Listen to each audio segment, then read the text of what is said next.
an illness in the same way like somebody has tuberculosis is not the way you should describe somebody who has a behavioral problem. Behavioral problem. Because what he said is that we should look at mental conditions in the frame of behavior rather than illness. Come to my city where people's look cute with the money connect. You better relax, make it swallow your pride when you come on this side. Hands in the hair, make it crack me a smile, fulfilling the vibe. Come to Cairo, make I show you the hero, we'll push on the side, push on the side. Looking for ways to go pump in the style. Learn some things and a strategy down. Open discussions we like to the thing. Patterns, behaviors we like to the link. Why do black people bring black people?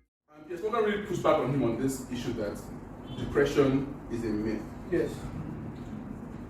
What do you think of that, Idris? I don't believe depression is a myth.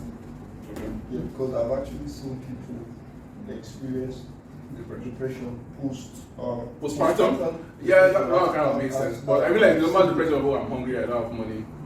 That was not depression. I think the first thing we should do is, what is depression? Like, let's understand what we are talking about. What is depression? So then, would you consider depression a mental illness?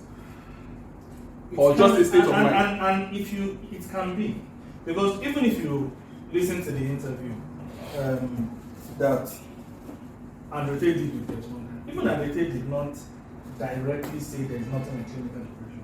Yeah. I think his larger point, within the context of what he was talking about, was more, these days, people are so quick to diagnose you with clinical depression. In fact, anytime you go to the psychiatrist or whatever, and you say I'm depressed, and yep. Most of the time it's even self-diagnosis. I think I'm depressed. And then the next thing, they put you on all these pills, and all that. So his own position was more that, look, if you look at a lot of these cases, you are depressed because you lack certain kind of things. So maybe, for example, you don't have a good job. Of course, you'll be depressed. But give that same guy that doesn't have a good job, money. All of a sudden, now he's happy. And then after a while, he will now regress back to mean, where the money doesn't even mean much. Nobody is ever completely 100%. Anyway, you understand? But I think he even gave an example of there was a guy that was going to kill himself, and he advised the guy to go to the gym, get a six pack, and whoa, the guy went to the gym, got a six pack, started getting attention, and he's like, whoa man, I don't want to kill myself. Life is good. So I think that is the context within which he's saying. Of course, there's clinical depression. There are people that for whatever reason, nothing can just make them happy. You understand? There are people that have been through trauma, you know, and that contributed. So I don't want to say, oh, there's nothing like clinical depression. But I think I agree with him to the extent that a lot of this depression that are diagnosed is not actually clinical depression. You lack certain things. You're just sad. And for example, maybe you're a guy that like you put on a lot of weight, you're not getting female attention, you're not, you know, lose some weight, start getting some chicks again. You may realize that, man, I love life.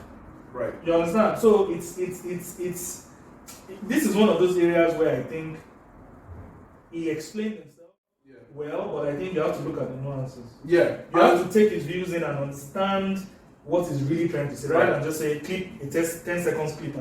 Just in the interest of time, Dr. Thomas Stars, who is like a very well-respected psychiatrist, proved that mental illness is a myth. It's just really a matter of behavior and conduct. We did an episode on it earlier. I'm sure we can link it up. And what does it mean is a myth? Like it's not real? No. Mental illness. That's why I asked you whether it was a mental illness or just a state of mind. Right? Because people say, there's this saying that we used to hear in primary school, like, oh, everybody has 5 minutes of madness. Right? That people go insane temporarily. Even the madman that people will see on the road, he will still look both ways before he crosses, right? He's still, like, he doesn't go and eat stone. He will eat bread because he recognizes the food. Even though he's going through the trash, he will still eat edible things. So it's like, of course, I can't break it down because this guy has done like 40 years of psychiatry. I mean, but I think it's ridiculous to say there's nothing like mental illness. Like, no, of course it's ridiculous, and that's what he tried to prove. I'll send you the book. No, what type of mental illness? Because they have different types. Maybe like to call it an illness when it's mental is wrong. Like an illness in the same way like somebody has tuberculosis is not the way you should describe somebody who has a behavioral problem. Behavioral problem. Because what he said is that we should look at mental conditions in the frame of behavior rather than illness. Because, for example, if you look in America, I study a lot of these cases where somebody has done some very terrible thing, he's done some kind of evil crime. Your defense lawyer, the first thing any responsible defense lawyer does is to plead insanity, right? And the guy who's going to rely on the defense of insanity, he will start behaving somehow, right? And the court will order a psychiatrist, give him $2,000, or go and do analysis on him. Most of the time, the psychiatrists come back and say, yes, so he's even talking to Jesus Christ. You understand? Like, he's seeing things that are not there, so he's hallucinating. And this is a person who is trained to detect mental illness, but somebody can fake it. I've forgotten what they call it. But someone can fake a mental illness and convince even a professional that this person is mentally ill. Yes, and but that doesn't mean there's not. I mean, it's just the same argument as saying if I think that I had malaria and I'm able to be very convincing to a medical doctor. They can test You cannot fake malaria. Okay. Let's say I fake having a cough. Right? And I go to my office, a medical doctor. They do blood tests. They can do blood tests and check. See, the point I'm making is determining whether or not something is real cannot primarily be based on the fact that some people are able to fake it.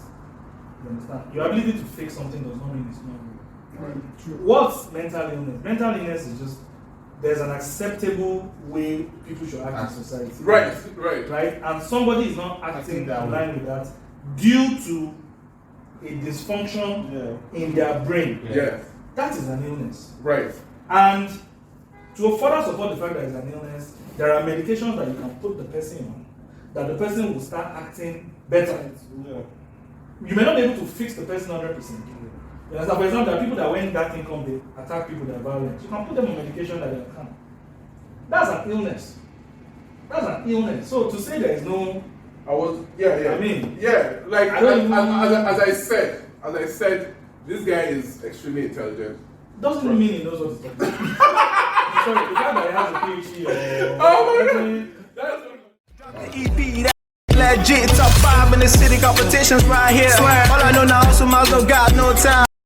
Slime, I got mad lines. Up tempo, make I catch my vibe. Yeah, look, chopsticks, Shout out Ice Prince walking, I'm giving my all to the art. 80% of my best from the heart. Me, I believe in being creative. I put in the time and I put in the work. I put on my tata, I give all to God. Trust in the process, believing in me. Everything come in due time, guy. Wait for your time, make it no kind of rush. Me know they dog, I know be baller. Roll up the love, make we touch on cloud now. I do it for the love and I do it for the city. Every day saying God, what? Me not bad guy. Again.